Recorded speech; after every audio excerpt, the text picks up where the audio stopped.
এই, তোমার সমস্যা কি? তোমার জন্য আমি বাসায় আসতে পারি না। গান বাজনার শব্দে আমার কান জ্বালা পোড়া হইয়া যায়। এবার কি তুমি থামবা? গান বাজনা হইছে আমার মনের খোরাক। গান বন্ধ করলে তো আমার পান চলে যাইব। তাকে আপনি বুঝেন? ও কারণে আমার পান কাটবেন কেন? আরে কি আজব তো! গান বন্ধ করলে ওর পান নাকি চলে যাইব? গানের সাথে পানের কি সম্পর্ক? এসব আপনি বুঝবেন না। গানের সাথে আমার পানটা মিশে আছে। আমি মনের সুখে গান গাই। আজেরে পেশাল বাদ দিয়া এবার আপনি যান। এসব গান টান আমি পছন্দ করি না। এ বাড়িতে থাকতে হইলে গান করতে পারবা না। বারে, আমার শ্বশুর বাড়িতে আমার যা মন চায় তা করব। তাতে আপনার কি? নিজে তো গান ডান্স করতে পারেন না, তাই অন্যটা দেখলে গা জ্বল্লা পুরা সরকার হইয়া যায়।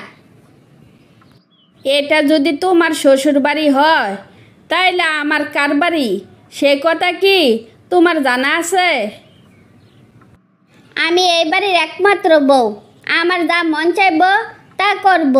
কেউ আমারে বাধা দিতে পারবো না। এবার আপনি আল্লাহর হস্তে বিদায় হন। যান না কেন?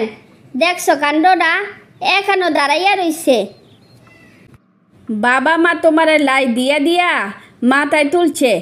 একদিন বাবা মার এর দাম দিতে হইব, এই আমি বলে রাখলাম।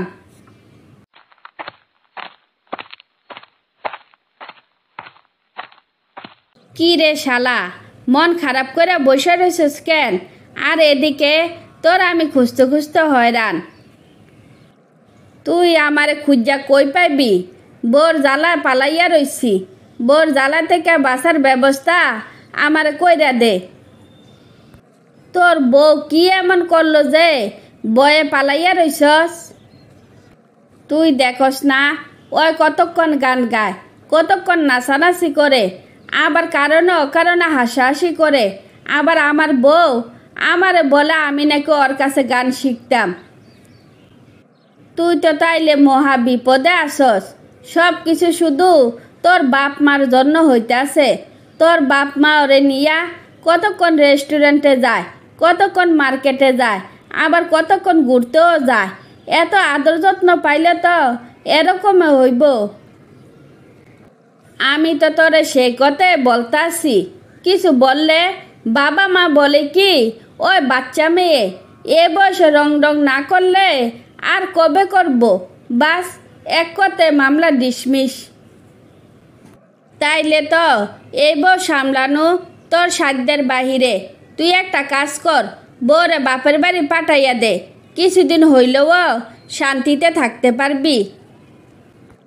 এ কথা শুনলে মা আমারে ঝাড়ু দিয়া দৌড়াইব। ঝাড়ুর বাড়ি খাওয়ার চাইতে বউর জ্বালা অনেক ভালো।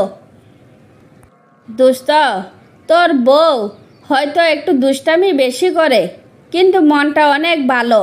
ছোট বড় পাড়াপড়শি সবার সাথে খুব মিশে। কেউ তো হ্যারে খারাপ বলে না। তাই সবার মতো তুইও হ্যার সাথে ভালো করে মিশ, দেখবি তোরও ভালো লাগবো।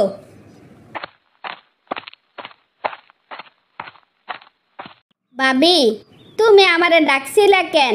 কি কিছু লাগবো নাকি? আমার তেমন কিছু লাগবো না। তোমার ভাই আমার বয়ে সকালে বের হইছে, এখনো পর্যন্ত বাড়ি ফিরে নাই। উনি তো আবার খিদার জ্বালা সইতে পারে না। যেখান থেকে পারো উনারে খুঁজে নিয়ে আসো। তা তো বুঝলাম, কিন্তু ভাইজান যদি বাড়িতে না আসতে চায় তখন কি করব? আসতে না চাইলে বলবা আমি বাপের বাড়ি চলে যাইতাছি। হেয়ালি করি নাই, সিরিয়াসলি বলছি। আমি চলে যাব। যে আমার বয়ে বাড়িতে আসে না, এর সাথে লজ্জাজনক কথা কি আর দুনিয়াত আছে? হাসি, তুই ওরে খুঁজতে যাবি না। বোর জ্বালা সহ্য করে যদি থাকতে পারে তাইলে এই বাড়িতে থাকবো। আপনারা বউ শাশুড়ি এক একজনে এক এক কথা বলেন, আমি তাইলে কার কথা শুনবো? না মা, আমি আপনার ছেলেরও অনেক জ্বালাইছি। সে যেহেতু আমার বয়ে বাড়িতে আসে না, তাই আমি আর এক মুহূর্ত এ বাড়িতে থাকবো না।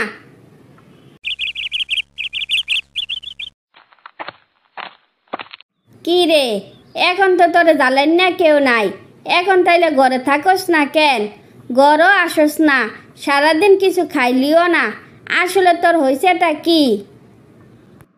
আমি কি তোমারে বলছি আমার কিছু হয়েছে? এমনিতে আমার খাইতে মন চাইতেছে না, আমার ভাল লাগতেছে না, আমার একটু একলা থাকতে দাও। দাঁত থাকতে দাঁতের মর্যাদা কেউ বুঝে না, আমি মা তো, তাই আমি সব বুঝি। বউর জন্য যেহেতু হিয়া জ্বলে, যা বউ গিয়া নিয়ে আয়। আমি কি তোমার একবার বলছি ওর জন্য আমার হিয়া জ্বলে? আজারে পেশাল না করে যাও তো। ওর জন্য হিয়া না জ্বললে খাইতে আয়। আমি বলছি না আমার ভাল লাগতেছে না, তাইলে আমার বিরক্ত করতেছ কেন? খাওয়া দাওয়া করে রেডি হ, তোর বউরে আনতে যাব। তুই গেলে রিপা না আসা পারবো না। যদি রিপা না আসে তখন কি করবা? আমারে বইলা গেছে তুই গেলে আসবো, চল তাড়াতাড়ি করে যাই। তারপর স্ত্রীর অভাব বুঝতে পারলে রিপাকে আবার ফিরিয়ে আনে আর শান্তিতে জীবন অতিবাহিত করতে থাকে।